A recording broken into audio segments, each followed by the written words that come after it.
Je suis très honoré d'être là aujourd'hui. Alors oui, j'enseigne en classe de 3e et comme avait l'air surpris, comme un élève avait l'air surpris la dernière fois, il m'a dit « Vous êtes toujours au collège ?» Je dis « Oui, je suis toujours au collège, mais vous avez toujours des 3e ?» J'ai toujours des 3e. Et je lui ai dit « Ça fait 20 ans que je redouble. » Voilà. Et effectivement, il était un petit peu consterné. Et ce qui est intéressant, c'est que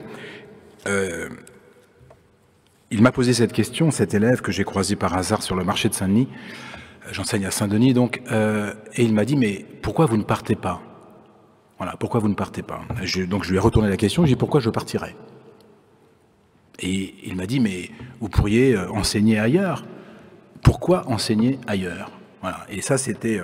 Donc après on a discuté, mais ce qui est intéressant, c'est l'idée que se fait ce jeune garçon, il a 30 ans, mais, donc je l'ai eu il y a un moment déjà, ce jeune homme, l'idée c'était que finalement dans mon collège on ne fait que passer.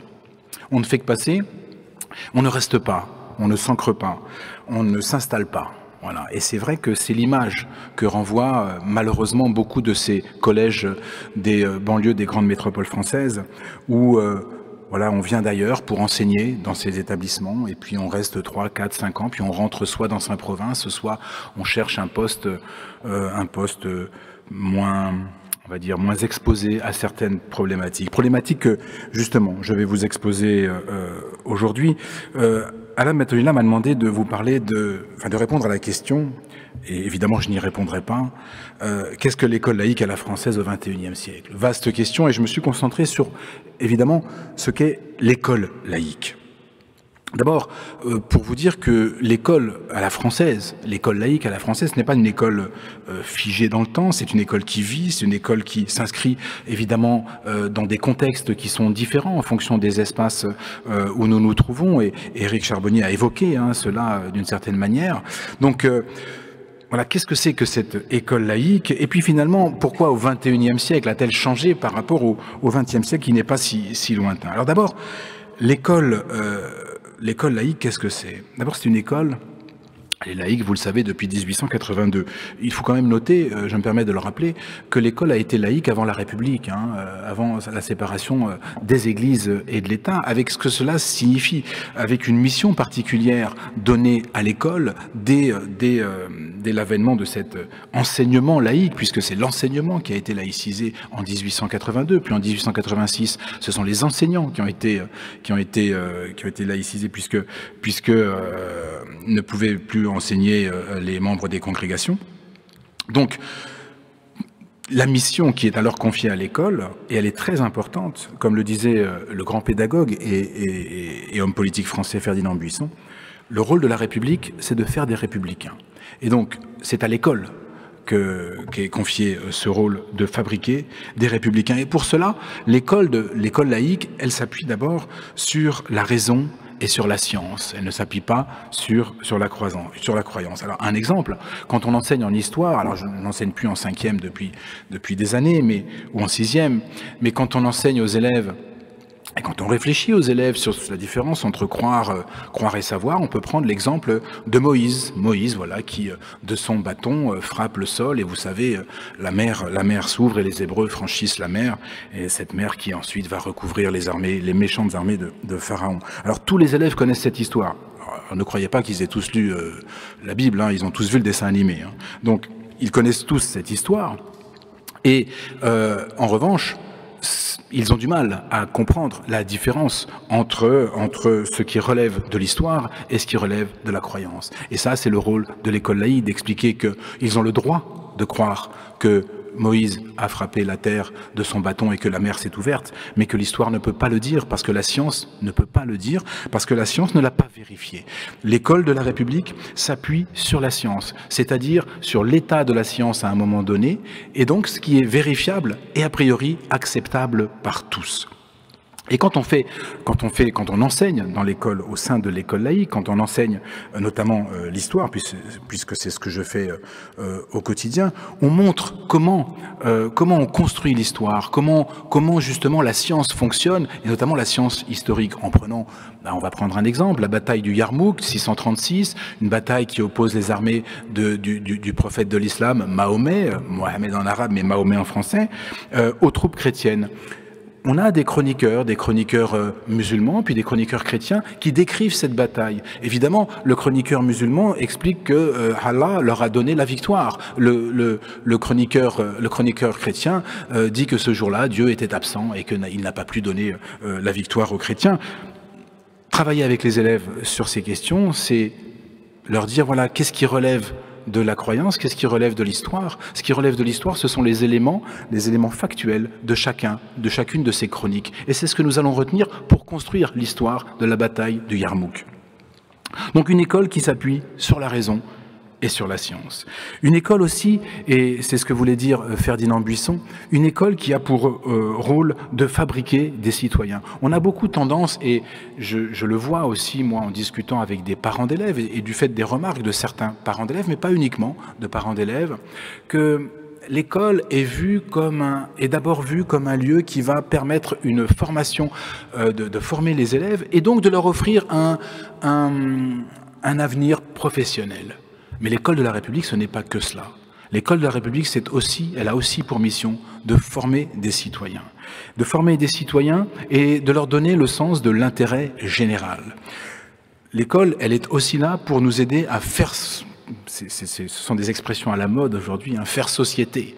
Faire société, je préfère faire société que vivre ensemble, parce qu'à partir du moment où on parle de vivre ensemble, c'est que j'ai l'impression qu'on n'y arrive plus, et donc du coup on essaye de se rassurer en disant on va vivre ensemble. Voilà. Non, on essaye de faire société, voire de faire nation. Et nation, ce n'est pas c'est pas un vilain mot, nation. La nation, c'est l'ensemble formé par les citoyens.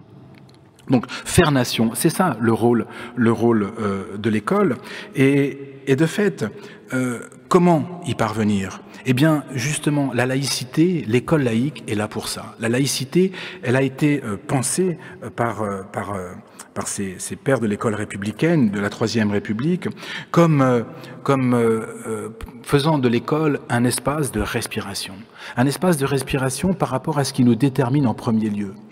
Nous sommes tous déterminés, vous et moi, nous tous ici, par nos identités familiales. Et je dis identité au pluriel à dessein. Nos identités familiales, ce qui nous détermine en termes économiques, en termes sociaux, en termes culturels et bien sûr en termes religieux. L'école, elle est là, l'école de la République, est là pour vous permettre une respiration par rapport à ces déterminismes, pour vous permettre de vous détacher de ce que vous êtes de prime abord. Quand on arrive à l'école, on y vient pour s'élever, on y vient pour apprendre, et donc s'élever, d'où le mot élève. On n'est plus l'enfant de ses parents, on devient un élève. Et parce qu'on n'est plus l'enfant de ses parents et qu'on devient un élève, eh bien on se met en situation de s'élever d'abord intellectuellement, et d'aller vers la compréhension de ce qu'est l'intérêt général et de ce qu'est faire société. Et par rapport à ce qui nous détermine, par exemple, en termes religieux, c'est mettre à distance juste le temps de l'école, et juste le temps de l'école. Mettre à distance ce qui nous détermine en termes religieux, c'est-à-dire notre sensibilité première, en acceptant ce que nous dit l'école, même si nous n'adhérons pas à ce que dit l'école. Parce que l'école, et ça c'est important de le dire, l'école ne demande pas l'adhésion. L'école de la République ne dit pas « voilà ce que je dis est vérité et vous devez absolument croire ou intégrer ce que je dis comme étant la vérité indépassable ». L'école ne dit pas cela. L'école ne demande pas l'adhésion, elle propose.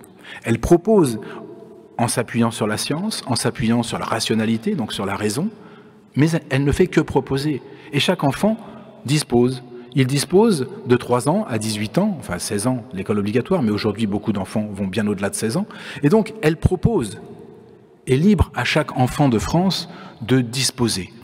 C'est-à-dire que quand il fait des choix à l'issue de sa scolarité, il fait des choix, cette fois, en connaissance de cause.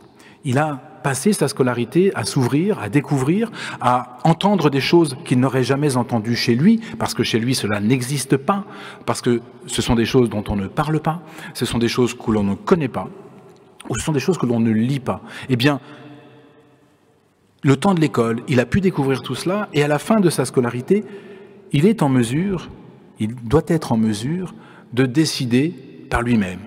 L'école, elle propose l'émancipation. Elle propose l'émancipation. Elle n'oblige pas à l'émancipation. Personne ne va tirer l'oreille d'un enfant en disant « tu vas t'émanciper », hein, évidemment. Mais elle est là pour proposer cette émancipation. Et si il y a des gens qui reviennent, des jeunes qui reviennent à leur identité première, celle qu'ils avaient quand ils sont entrés à l'école, celle qu'on leur a imposée en réalité à leur entrée dans leur famille à l'âge de 3 ans, et qu'ils veulent y revenir à 18 ans, on va considérer qu'ils le font en connaissance de cause. Ils ont passé 15 ans au minimum sur les bancs de l'école. Ils sont en capacité d'être devenus ces êtres autonomes et émancipés, hein, que fait l'école. Cette école, c'est donc une fabrique de citoyens. C'est une fabrique de citoyens, et vous savez, dans un discours du 31, je crois que c'est le 31 juillet 1904, si ma mémoire ne me fait pas défaut, Jean Jaurès, dans un discours à Castres, disait « démocratie et laïcité sont identiques ». Voilà, il disait cela, Jean Jaurès. Alors pourquoi Jean Jaurès disait-il cela? Parce que la démocratie a besoin de citoyens éclairés. Et la laïcité, c'est ce qui permet la construction de citoyens éclairés, en dehors de ce qui les détermine en premier lieu. C'est cela que voulait dire Jean Jaurès. Et donc, de manière à ce que cette école laïque du XXIe siècle reste l'école voulue par les républicains, parce que je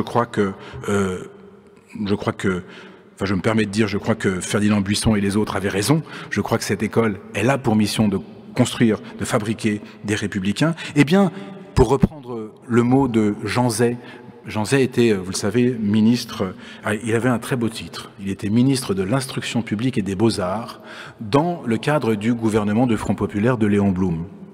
Et Jean Zay, dans une circulaire du 31 décembre 1936, a eu cette phrase magnifique qui disait que les écoles doivent rester l'asile inviolable où les querelles des hommes ne pénètrent pas. Où les querelles des hommes ne pénètrent pas. Il faut bien sûr réinscrire cette phrase de Jean Zay, de cette circulaire du 31 décembre 1936, toujours en vigueur, hein, cette circulaire, dans le contexte de l'époque, hein, cette montée de l'extrême droite, cette montée des périls que nous connaissons dans les années 30, bien sûr. Mais elle a une actualité, hein, cette circulaire de Jean Zay. Et donc, la laïcité, l'école laïque, c'est justement préserver, faire respirer les jeunes le temps de l'école et les soustraire à ces querelles des hommes. Alors, quelle différence entre l'école laïque du XXe siècle, pas du 20e arrondissement, hein, du XXe siècle, et l'école du XXIe siècle. J'étais, moi, élève dans l'école publique, laïque du XXe siècle. Et comme le disait Mona Ozouf, la grande historienne Mona Ozouf, dans un livre en 1982, elle disait « La querelle de l'école laïque est derrière nous ».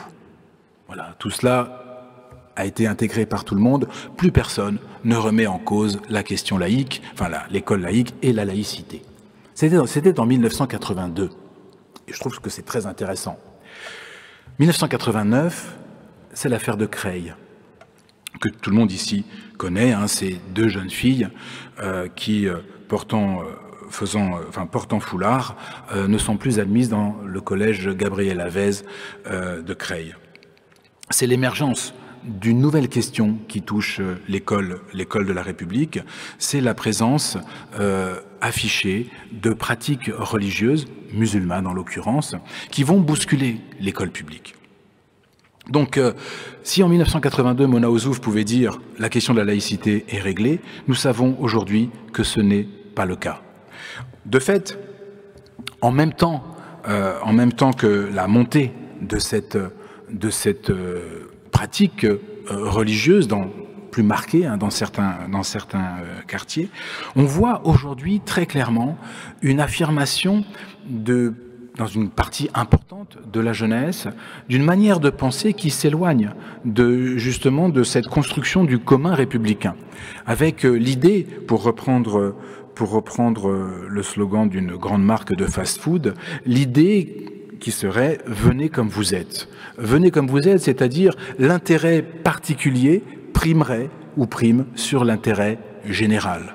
Donc, on ne se défait pas, on ne se défait absolument de rien de ce que nous sommes, et nous arrivons entiers, notamment à l'école.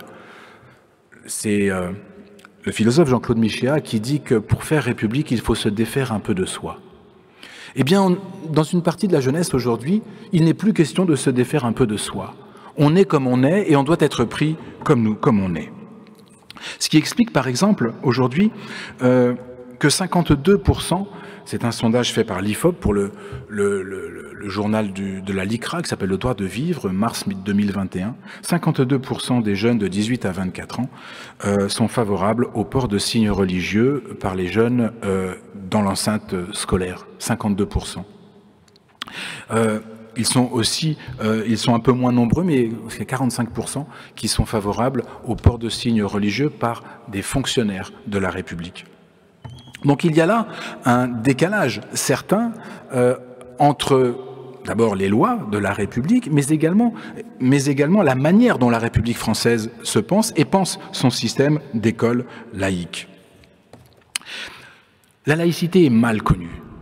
Je vais y revenir ensuite, mais la laïcité est mal connue, mal comprise, et notamment par les jeunes, et je dirai pourquoi.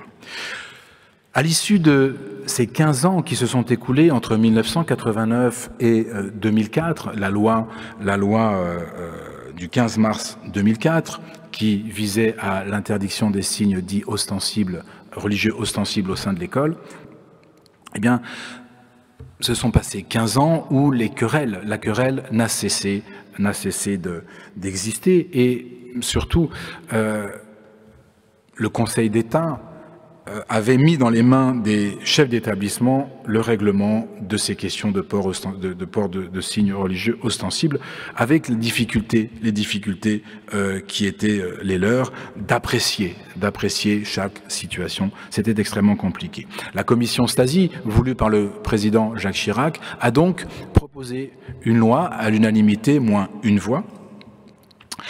Cette loi de 2004, elle est intéressante parce qu'elle nous a montré, alors je dirais qu'elle nous a montré jusqu'à aujourd'hui, ou jusqu'à l'année dernière, pour être plus précis, qu'elle était une réelle loi d'apaisement. Puisque à partir du 15 mars 2004, et la circulaire qui a suivi, de mise en application du 18 mai 2004, eh bien les situations se sont apaisées dans les établissements scolaires. Le dialogue s'est toujours fait, et les étudiantes, pour la plupart, se pliaient à la loi à l'issue du dialogue. Donc c'était une vraie loi d'apaisement, et elle a été saluée par les enseignants, qui n'étaient que 76% d'ailleurs en 2004 à soutenir la loi, et qui sont 94% aujourd'hui. Donc il y a là quelque chose que nous disent ces sondages. Et puis aujourd'hui, eh bien, nous nous retrouvons dans une situation un peu plus compliquée. Un peu plus compliquée depuis un an, en réalité. Nous avons vu surgir, et c'est le cas dans la ville où j'enseigne, nous avons vu surgir, en fait c'est un peu plus vieux que cela, mais en tout cas dans les statistiques ministérielles qui nous sont livrées maintenant tous les mois, enfin qui ne sont pas des statistiques d'ailleurs, qui sont juste des chiffres déclaratifs, qui nous sont livrés tous les mois, l'arrivée de nouvelles tenues qui marquent une appartenance religieuse, voire une pratique cultuelle, et qui mettent en difficulté l'institution scolaire. Alors, je ne vais pas m'appesantir là-dessus, mais ce que l'on constate en fait, et cela depuis une vingtaine d'années, c'est la montée notamment dans certains quartiers et dans certaines classes, de revendications et de contestations d'enseignement qui, au nom de croyances, au nom de pratiques religieuses ou au nom simplement de religion, vont s'opposer au discours enseignant qui, je le rappelle, s'appuie sur la raison et sur la science. C'est le cas en histoire, par exemple, ça peut être le cas en SVT, en sciences et vie de la Terre, Ou comme le disait, elle me disait, des élèves l'an dernier me disaient, je faisais un cours sur la laïcité, et je posais la question, est-ce qu'un enseignant a le droit, enfin peut, dans le cadre de son cours, vous enseigner, je ne sais plus ce que c'était, la théorie de l'évolution, voilà, et puis dire, voilà, mais il y a d'autres façons de penser que... les élèves me disaient, mais vous savez, monsieur, nous, la prof, on l'aime bien, donc on écoute ce qu'elle dit sur la théorie de l'évolution. On n'y croit pas, mais on l'écoute. Voilà. Mais alors vous faites comment à l'évaluation? Bah, on met ce qu'elle a envie qu'on mette. D'accord. Et donc le fait que la science dise cela, ah mais nous on n'y croit pas. C'est très intéressant parce que ces élèves ont tout à fait le droit, d'un point de vue laïque, de ne pas adhérer à ce que dit l'enseignante sur la théorie de l'évolution ou sur la création du monde ou que sais-je encore. Mais cela montre aussi que, des élèves restent sur leur position religieuse, qu'ils ou elles n'adhèrent pas à ce que propose l'école. Et encore une fois, c'est leur droit le plus strict. Et quand ça se passe comme ça, on va dire que ça se passe bien. Mais il y a parfois des moments ou des espaces où ça se passe de manière un peu plus difficile, où la contestation, où certains élèves ne supportent pas. Parce que, comme le disent les sociologues Olivier Galland et Anne Muxel, certains sont dans une vision de type absolutiste. Absolutiste, c'est-à-dire, pour ces deux sociologues, indépassable, en fait. Leur manière de voir le monde est indépassable. Et ils ne supportent pas la remise en cause ou la remise en question par la science de leur manière de voir le monde. Et là, il peut y avoir confrontation. Et on sait par les différentes études qui sont faites, notamment par l'IFOP et la Fondation Jean Jaurès, une grande étude qui a été faite en décembre 2020, 2 mois après l'assassinat de Samuel Paty, que les contestations à l'école, les contestations du fait de prise de position religieuse par certains élèves, sont en nette augmentation, à tel point qu'aujourd'hui, on estime à peu près à 1/4 le nombre d'enseignants qui s'autocensurent plusieurs fois par an sur des questions de religieuses ou pour des raisons religieuses, c'est-à-dire pas parce que eux seraient porteurs de raisons de croyances religieuses, mais pour ne pas avoir à affronter des élèves qui, eux, seraient dans des postures ou des discours religieux. 1 sur 4. Un sondage de l'IFOP va sortir le 9 décembre. Alors, il se trouve que je l'ai eu, mais je ne peux pas le livrer parce qu'il est, comme on dit, sous embargo. Donc, je dirais simplement que la tendance va en s'aggravant. Voilà, le sondage sortira le 9 décembre. Donc, la conséquence de ce poids du religieux plus important, encore une fois, dans certains quartiers, encore une fois, dans certaines classes, et absolument pas partout, il ne faut pas le généraliser, pousse les enseignants à s'auto-censurer. Évidemment, quand on regarde les résultats de ces enquêtes, plus souvent dans les réseaux d'éducation, dans les établissements situés en réseau d'éducation prioritaire que dans les autres. Alors, cette école, elle est donc fragilisée aujourd'hui en partie. Pour toutes les raisons qu'a dites Éric Charbonnier, et je le remercie vraiment vivement pour son propos qui était extrêmement intéressant. Fragilisée d'abord parce que beaucoup d'enseignants manquent de formation, manquent de temps de formation sur les questions que je viens d'aborder. La laïcité est mal maîtrisée, elle est mal connue. Je suis devenu fonctionnaire de la République il y a de cela très longtemps maintenant. On m'a dit, au détour d'un petit discours de bienvenue, que j'étais fonctionnaire, sans me dire ce que cela voulait dire. Et puis on ne m'a jamais expliqué ce que voulait dire laïcité. Donc je me suis formé, je l'ai lu, j'ai réfléchi, j'ai écouté, et j'ai appris ce qu'était la laïcité, j'ai compris ce qu'était la laïcité scolaire, mais beaucoup de mes jeunes collègues ne le savent pas. Je me souviens parfaitement de cette réunion que nous avons eue peu après l'assassinat de notre collègue Samuel Paty, dans mon établissement scolaire, où le chef d'établissement a dit « bon, on va préparer quelque chose pour le 9 décembre, journée nationale de la laïcité ». Et j'avais un jeune collègue, professeur d'histoire, 26 ans, 2e année, qui m'a dit « mais moi, je sais pas. je sais pas quoi faire. Mais moi, la laïcité, voilà, liberté de conscience, liberté de culte, neutralité des agents de l'État, mais après, je sais pas. Effectivement, et c'est pas un reproche que je lui fais. On a fait comme si c'était une évidence, la laïcité, comme dit Dominique Schnapper. Pendant longtemps, on a pensé que la laïcité était une évidence, mais ça ne l'est plus du tout, et ça ne l'est pas. Et donc, il y a un manque de formation terrible. C'est-à-dire que, au-delà du fait que la laïcité, nous ne savons plus très bien ce que c'est, beaucoup d'enseignants, et pas plus parmi les jeunes, c'est vrai, beaucoup d'enseignants n'ont pas nécessairement conscience qu'ils ont une mission républicaine et que derrière cette mission républicaine, leur enseignement et leur posture, leur rôle est un rôle politique au sens noble du terme, hein, pas au sens politicien du terme. Parce qu'en fait, nous sommes face à ce que je considère être une dépolitisation de la fonction enseignante. Or, la fonction enseignante a une vraie fonction politique.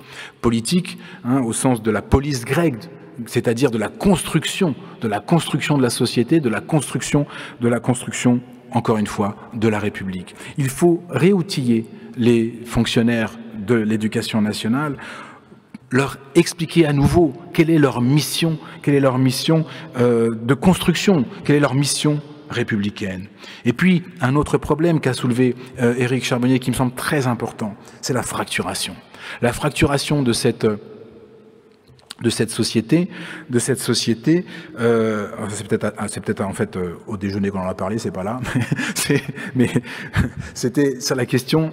Vous savez, l'éducation nationale a sorti il n'y a pas longtemps, était obligée de sortir, ce qu'on appelle l'indice de positionnement social, l'IPS. Je ne sais pas si vous savez ce que c'est, l'IPS, mais finalement, c'est le niveau social moyen de chaque établissement. Vous avez ça en ligne, hein, et c'est extrêmement intéressant à aller observer. Et vous allez voir les fractures de notre société qui se retrouvent dans l'école publique. Combien certains quartiers sont défavorisés, combien d'autres vivent avec une population favorisée. Alors on le sait, mais en même temps d'avoir les IPS, c'est tellement frappant que le pouvoir politique, les institutions publiques ne peuvent que s'en saisir, en tout cas faut-il l'espérer, pour justement remédier à cela, parce que l'absence de mixité sociale, nous le savons aujourd'hui très clairement, c'est l'absence de mixité culturelle en réalité.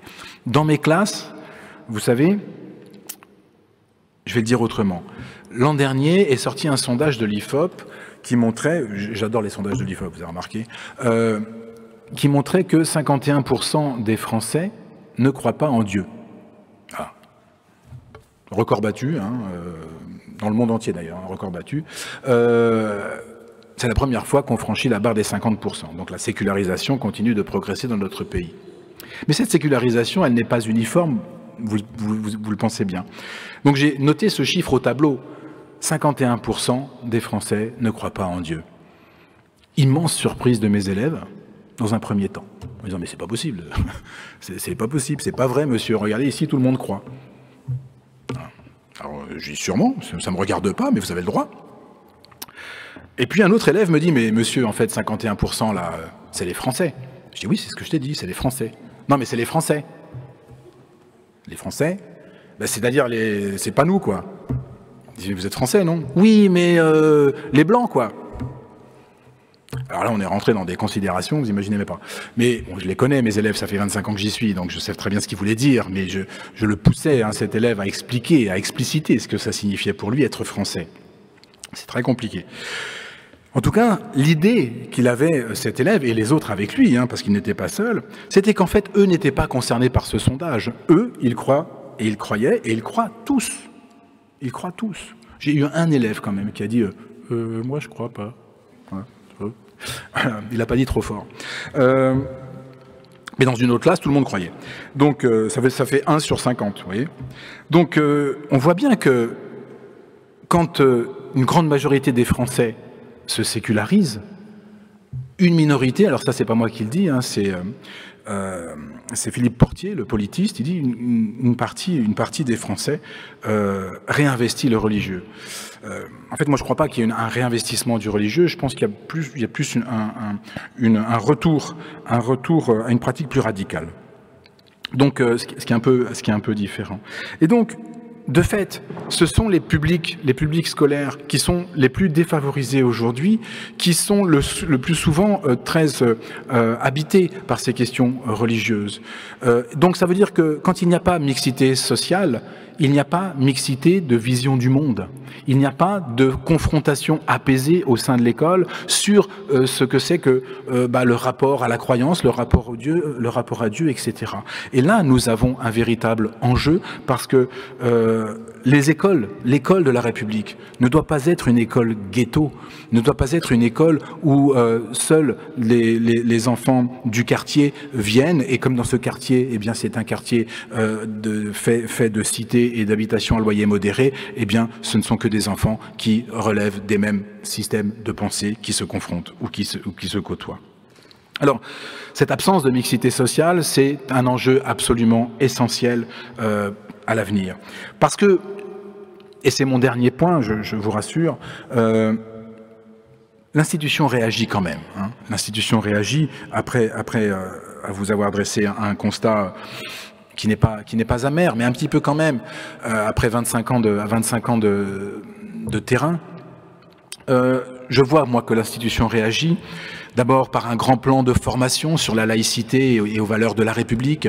Sur les 1 million de fonctionnaires de l'éducation nationale, à peu près 130 000, voire un peu plus aujourd'hui, ont été formés à ces questions. Mais il faudra y revenir. C'est pas parce qu'on a eu 6 heures de formation qu'on maîtrise complètement ces sujets-là. Ce sont des sujets qu'il faut investir et réinvestir régulièrement. Le ministre de l'Éducation nationale, enfin le ministère de l'Éducation nationale a créé une nouvelle épreuve au concours de recrutement de toute la fonction publique enseignante. Cette épreuve, elle vise à vérifier, c'est une épreuve orale, à vérifier que eh bien, ces futurs fonctionnaires maîtrisent les principes et les valeurs de la République dans le cadre de leur métier, de leur futur métier d'enseignant. Il ne s'agit pas de recracher un catéchisme républicain, entre guillemets, qui serait, ou qu'on annonnerait sans y adhérer, mais bien d'analyser des situations de vie scolaire et des situations d'enseignement au prisme de ce que dit la République sur la fonction enseignante en termes de valeurs et en termes de principes. Et puis, ça a été la création aussi des équipes valeurs de la République sur le terrain, avec cette idée de former, de continuer à former les gens et d'intervenir aussi, de venir en soutien des chefs d'établissement, des équipes pédagogiques, de manière à régler les contentieux quand il y en a, à apaiser les situations quand il est besoin de le faire. Et puis, on est à Paris, on est à la Sorbonne. Je me permets de saluer l'œuvre actuelle du recteur de l'Académie de Paris, Christophe Querrero, et notamment de la réforme Affelnet. Certains la connaissent peut-être, cette réforme Affelnet. C'est la réforme du recrutement des classes de seconde dans l'Académie de Paris, qui vise à mixer socialement et donc culturellement les publics parisiens. Et cette réforme, me semble-t-il, est extrêmement importante. C'est une réforme absolument nécessaire et qui me semble fonctionner. Il se trouve que j'ai une fille en classe de première, elle a été le premier contingent l'an dernier à connaître cette réforme, et ce qu'elle nous dit de son vécu quotidien, où elle confronte ses points de vue avec des élèves issus de différents quartiers qui ne pensent pas le monde de la même manière qu'elle, c'est un enrichissement pour elle, c'est un enrichissement pour ses amis, pour ceux et celles qui sont devenus ses amis. Et ça, je crois que c'est quelque chose de très important et qu'il faudra d'abord évaluer. Je ne sais pas, là je me tourne vers Eric Charbonnier, c'est lui le spécialiste, comment on évalue ces questions-là, mais aussi peut-être dupliquer dans la mesure du possible. D'autres réformes de ce type-là sont à l'œuvre. Je pense à celle voulue par le président du conseil départemental de la Haute-Garonne, Georges Méric à Toulouse, qui a carrément, lui, fait détruire un établissement scolaire de manière à le reconstruire, un collège, de manière à le reconstruire à l'extérieur d'une cité, pour avoir un autre recrutement, ou alors faire se déplacer des populations. Donc il y a des possibilités mais il faut y associer tout le monde, c'est-à-dire il faut y associer bien sûr les collectivités locales et l'État, mais également les parents d'élèves, et c'est pas le plus simple, les parents d'élèves, parce qu'on veut toujours ce qu'on pense être le meilleur pour nos enfants, c'est légitime, mais le meilleur n'est pas toujours ce que l'on pense nécessairement. Et puis Et puis, pour terminer, sur la question de la laïcité, sur la question du soutien de l'institution aux équipes enseignantes. Le 9 novembre dernier, le ministre de l'Éducation nationale a édicté une circulaire importante sur le soutien notamment apporté par le ministère aux équipes enseignantes sur le terrain, qui rencontrent aujourd'hui des difficultés sur notamment la question des contestations ou de port de signes ostensibles religieux à l'école. Donc tout cela est extrêmement important. Tout cela demande réflexion, demande un travail de fond aussi, pour redonner à l'école de la République, à l'école laïque, son sens politique. Et son sens politique, je me permettrai de conclure là-dessus, son sens politique, le sens politique de l'école, c'est pour que nous puissions continuer à vivre en République et à construire du commun. Je vous remercie.